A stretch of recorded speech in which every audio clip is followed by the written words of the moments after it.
ಸ್ನೇಹಿತರೆ ನಮಸ್ಕಾರ.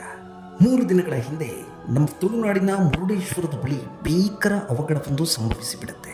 ಸಮುದ್ರದಲ್ಲಿ ಈಜೋಕೆ ಒದಗಿದ್ದಂತಹ ಪ್ರವಾಸಕ್ಕೆ ಬಂದಿದ್ದಂತಹ 7 ಮಕ್ಕಳು ನೀರು ಪಾಲಾಗ್ತಾರೆ. ಈ ಪೈಕಿ 4 ಮಕ್ಕಳು ತಮ್ಮ ಜೀವವನ್ನು ಕಳೆದುಕೊಳ್ತಾರೆ. 3 ಮಕ್ಕಳನ್ನು ರಕ್ಷಣೆ ಮಾಡಲಾಗುತ್ತೆ.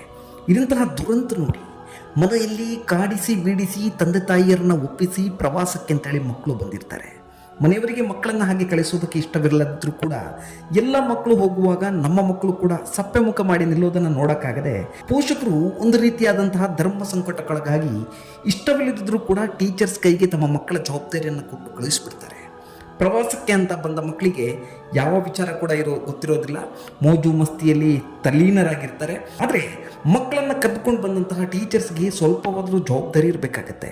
ಬಹುಶಃ ಪ್ರವಾಸ ಟೀಚರ್ಸ್ಗೆ ಅಲ್ಲ ಮಕ್ಕಳಿಗೆ ಮಾತ್ರ ಅನ್ನೋದು ನೆನಪಿದ್ದಿದ್ರೆ ಇಂತಹ ದುರಂತ ಸಂಭವಿಸುತ್ತಿರಲಿಲ್ಲ. ಈ ವಿಡಿಯೋನು 3 ದಿನಗಳ ಹಿಂದಿನದ್ದು ಯಾಕೆ ಹಾಕ್ತಿದ್ದೀರಿ ಅಂತ ಕೆಲವರು ಕೇಳಬಹುದು. ಈ ವಿಚಾರ 3 ದಿನಗಳ ಹಿಂದೆ ನಡೆದದ್ದಾದರೂ ಕೂಡ ಇದರಿಂದ ನಾವೆಲ್ಲರೂ ಕೂಡ ಜೀವನ ಪೂರ್ತಿ ಕಲಿಯಬೇಕಿರುವಂತಹ ಪಾಠವಿದೆ. ಪ್ರವಾಸ ಹೋದಾಗ ನಾವು ಎಷ್ಟು ಎಚ್ಚರಿಕೆಯಿಂದ ವಹಿಸಬೇಕು. ಮಕ್ಕಳಿಗೆ ಗೊತ್ತಾಗದಿದ್ದರೂ ಕೂಡ ಪ್ರವಾಸಕ್ಕೆಂದು ಇನ್ನೊಬ್ಬರ ಮಕ್ಕಳನ್ನು ಕರೆದುಕೊಂಡು ಬರುವಾಗ ಟೀಚರ್ಸ್ಗೆ ಎಷ್ಟು ಮುನ್ನೆಚ್ಚರಿಕೆ ತೆಗೆದುಕೊಳ್ಬೇಕು. ಈ ನಮ್ಮ ವ್ಯವಸ್ಥೆಯ ಅವಸ್ಥೆ ಎಷ್ಟಿದೆ, ರಾಜಕಾರಣಿಗಳು ಅಧಿಕಾರಿಗಳು ಸರ್ಕಾರದ ಸಂಬಳ ತಿಂದು ಅದೆಷ್ಟು ಜಿಡ್ಡು ಹಿಡಿದಿರ್ತಾರೆ ಅನ್ನೋದನ್ನು ನಿಮ್ಮೆದುರು ತೆರೆದಿಡುವಂತಹ ಸಣ್ಣ ಪ್ರಯತ್ನವನ್ನು ಮಾಡ್ತಾ ಇದ್ದೀನಿ ನೋಡಿ. ಘಟನೆಯ ವಿವರವನ್ನು ಹೆಚ್ಚಿನವರಿಗೆ ಈ ಘಟನೆ ಗೊತ್ತಿದೆ, ಆದರೂ ಕೂಡ ಈ ಘಟನೆಯ ವಿವರವನ್ನು ಪರಿಪೂರ್ಣವಾಗಿ ಅರ್ಥವಾಗಲಿ ಅನ್ನುವಂಥ ಕಾರಣಕ್ಕೆ ಮತ್ತೊಮ್ಮೆ ವಿವರಿಸ್ತಿದ್ದೀನಿ ನೋಡಿ. 3 ದಿನಗಳ ಹಿಂದೆ ಉತ್ತರ ಕನ್ನಡ ಜಿಲ್ಲೆಯ ಬೆಕ್ಕಲ ತಾಲೂಕಿನ ಮುರುಡೇಶ್ವರದ ಕಡಲ ತೀರಕ್ಕೆ ಶೈಕ್ಷಣಿಕ ಪ್ರವಾಸಕ್ಕೆ ಅಂತ ಕೋಲಾರ ಜಿಲ್ಲೆಯ ಮುಳಬಾಗಿಲಿನಿಂದ ಮೊರಾರ್ಜಿ ದೇಸಾಯಿ ವಸತಿ ಶಾಲೆಯ 54 ವಿದ್ಯಾರ್ಥಿನಿಯರು ಬುಧವಾರ ಸಂಜೆ ಬಂದಿದ್ರು. ಹಾಗೆ ಬಂದವರು ನೀರಿನಲ್ಲಿ ಆಟವಾಡ್ತಾ ಇರ್ತಾರೆ. ಈ ವೇಳೆ ಇದ್ದಕ್ಕಿದ್ದಂತೆ ಎದ್ದ ಅಲೆಗಳ ಹೊಡೆತಕ್ಕೆ 7 ಮಂದಿ ವಿದ್ಯಾರ್ಥಿನಿಯರು ಕೊಚ್ಚಿಕೊಂಡು ಹೋಗ್ತಾರೆ. ಈ ಸಂದರ್ಭದಲ್ಲಿ ಎಲ್ಲರೂ ಕೂಡ ಆತಂಕ ಆಗ್ತಾರೆ, ಗಾಬರಿ ಆಗ್ತಾರೆ. ಲೈಫ್ ಗಾರ್ಡ್ಗಳು ಕೂಡ ಅಲ್ಲಿಗೆ ಬರ್ತಾರೆ. ಆದರೆ ಲೈಫ್ ಗಾರ್ಡ್ಗಳ ಜೊತೆ ಯಾವುದೇ ಪರಿಕರ ಆಗಲಿ ಸಾಧನ ಆಗಲಿ ಇರೋದಿಲ್ಲ. ಇದೆಲ್ಲದರ ಹೊರತಾಗಿಯೂ ಕೂಡ 3 ಜನ ವಿದ್ಯಾರ್ಥಿನಿಯರನ್ನು ರಕ್ಷಣೆಯನ್ನು ಆ ಲೈಫ್ ಗಾರ್ಡ್ಗಳು ಮಾಡ್ತಾರೆ, ತಮ್ಮ ಜೀವವನ್ನು ಪಣಕ್ಕಿಟ್ಟು. ಶೋಧ ಕಾರ್ಯಾಚರಣೆಯ ಬಳಿಕ 4 ವಿದ್ಯಾರ್ಥಿನಿಯರು ಮೃತಪಟ್ಟಿದ್ದು ಖಚಿತಗೊಂಡಿತ್ತು. ಮುಳಬಾಗಿಲಿನ ಕೊತ್ತೂರು ಮೊರಾರ್ಜಿ ದೇಸಾಯಿ ವಸತಿ ಶಾಲೆಯ 9ನೇ ತರಗತಿಯ ವಿದ್ಯಾರ್ಥಿನಿಯರಾದಂತಹ ಶಾವಂತಿ, ದೀಕ್ಷಾ, ಲಾವಣ್ಯ, ವಂದನಾ ತಮ್ಮ ಅಮೂಲ್ಯವಾದ ಪ್ರಾಣವನ್ನು ಕಳೆದುಕೊಂಡಿದ್ದಾರೆ. ಇನ್ನು ಘಟನೆಯಲ್ಲಿ ಯಶೋಧ, ವೀಕ್ಷಣಾ, ಲಿಪಿಕಾ ರಕ್ಷಣೆಗೊಳಗಾಗ್ತಾರೆ. ಇವರಲ್ಲಿ ಓರ್ವಳ ಸ್ಥಿತಿ ಇನ್ನೂ ಕೂಡ ಗಂಭೀರವಾಗಿದೆ. 3 ಕೂಡ ಭಟ್ಕಳ ಸರ್ಕಾರಿ ಆಸ್ಪತ್ರೆಯ ICUನಲ್ಲಿ ಚಿಕಿತ್ಸೆಯನ್ನು ನೀಡಲಾಗ್ತಾ ಇದೆ.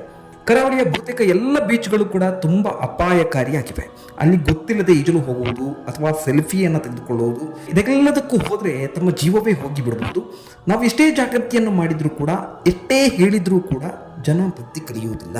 ಅದರಲ್ಲೂ ಕಟ್ಟದ ಮೇಲಿಂದ ಪ್ರವಾಸಕ್ಕೆಂದು ಬರುವವರಿಗೆ ಇಲ್ಲಿನ ಸಮುದ್ರದ ನೀರನ್ನು ಸ್ವಿಮ್ಮಿಂಗ್ ಪೂಲ್ ಅಂತ ಅಂದ್ಕೊಂಡಿರ್ತಾರ ಏನೋ ಗೊತ್ತಿಲ್ಲ. ನೀರಿಗೆ ಇಳಿತಾರೆ, ಅಲೆಗಳ ಹೊಡೆತಕ್ಕೋ ಅಥವಾ ಕಾಲು ಜಾರಿ ಬಿದ್ದು ತಮ್ಮ ಅಮೂಲ್ಯವಾದ ಪ್ರಾಣವನ್ನು ಕಳೆದುಕೊಳ್ತಾರೆ. ಈ ದುರಂತಕ್ಕೆ ಯಾರನ್ನು ಹೊಣೆ ಮಾಡ್ಬೋದು ಅನ್ನೋದು ಹಲವಾರು ಪ್ರಶ್ನೆಗಳನ್ನು ಹುಟ್ಟುಹಾಕುತ್ತೆ.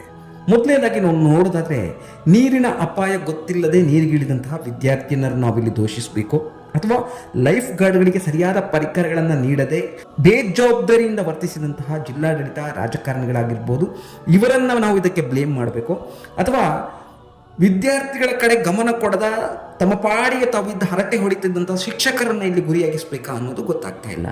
ಟೀಚರ್ಸ್ಗಳನ್ನು ನಂಬಿ ಮನೆಯವರು ತಮ್ಮ ಮಕ್ಕಳನ್ನು ಪ್ರವಾಸಕ್ಕೆ ಕಳುಹಿಸುತ್ತಾರೆ. ಶೈಕ್ಷಣಿಕ ಪ್ರವಾಸ ಟೀಚರ್ಸ್ಗಳಿಗೆ ಅಲ್ಲ ಅನ್ನೋದು ಕೂಡ ಅವರೆಲ್ಲರೂ ಕೂಡ ಮರೆತು ಬೇಜವಾಬ್ದಾರಿಯಿಂದ ಇಲ್ಲಿ ವರ್ತಿಸುವುದು ನಮಗೆ ಕಾಣಿಸುತ್ತೆ. ಇದು ಮೊದಲ ತಪ್ಪು. ಎರಡನೆಯದು, ಲೈಫ್ ಗಾರ್ಡ್ಗಳಿಗೆ ಜಿಲ್ಲಾಡಳಿತ ಅಪಾಯದ ಸಂದರ್ಭದಲ್ಲಿ ಸೂಕ್ತ ಪರಿಕರಗಳನ್ನು ನೀಡಬೇಕಿತ್ತು. ಮುರುಡೇಶ್ವರ ಅಪಾಯಕಾರಿ ಸಮುದ್ರ ತೀರ ಆಗಿರೋದ್ರಿಂದ ಅಲ್ಲಿ ಯಾವುದೋ ಮುನ್ನೆಚ್ಚರಿಕೆಯನ್ನು ತೆಗೆದುಕೊಳ್ಳದಿರುವುದು ದೊಡ್ಡ ಆಡಳಿತ ವೈಫಲ್ಯ. ಇನ್ನು ಮಕ್ಕಳಿಗೂ ಕೂಡ ಸ್ವಲ್ಪ ಜವಾಬ್ದಾರಿ ಅಂತ ಇರಬೇಕಾಗತ್ತೆ. ನೀರು, ಬೆಂಕಿ, ಗಾಳಿ ಇದರಲ್ಲಿ ಆಟವಾಡಬಾರ್ದು ಅನ್ನುವಂಥ ಕನಿಷ್ಠ ಜ್ಞಾನವನ್ನು ಮನೆಯಲ್ಲಿ ಹಿರಿಯರು ಹೇಳಬೇಕಾಗತ್ತೆ. ಗೊತ್ತಿಲ್ಲದ ಜಾಗಕ್ಕೆ ಹೋದಾಗ ಎಷ್ಟು ಎಚ್ಚರಿಕೆಯನ್ನು ವಹಿಸಬೇಕಾಗತ್ತೆ ಅನ್ನುವಂಥ ಕಿವಿ ಮಾತನ್ನು ಕೂಡ ಹೇಳಬೇಕಾಗತ್ತೆ. ಒಟ್ಟಿನಲ್ಲಿ 4 ಜೀವಗಳು ಬಲಿಯಾಗಿವೆ. ಕುಟುಂಬಸ್ಥರು ಕಣ್ಣೀರಾಗಿದ್ದಾರೆ. ಮಕ್ಕಳು ಪ್ರವಾಸಕ್ಕೆ ಹೋಗಿ ಬರ್ತಾರೆ ಅಂತ ಕಾಯ್ತಿದ್ದ ಹೆತ್ತೊಡಲು ಮಾತ್ರ ಜೀವನ ಪೂರ್ತಿ ಅನುಭವಿಸುವಂತಾಗಿದೆ. ಈ ನೋವನ್ನು ಸಹಿಸುವಂಥ ಶಕ್ತಿಯನ್ನು ಭಗವಂತ ಆ ಕುಟುಂಬಕ್ಕೆ ನೀಡಬೇಕಷ್ಟೇ. ಈ ಬಗ್ಗೆ ನಿಮಗೇನು ಅನಿಸುತ್ತೆ ಅನ್ನೋದನ್ನು ಕಮೆಂಟ್ ಮಾಡಿ ತಿಳಿಸಿ. ಧನ್ಯವಾದಗಳು. ನಮಸ್ಕಾರ.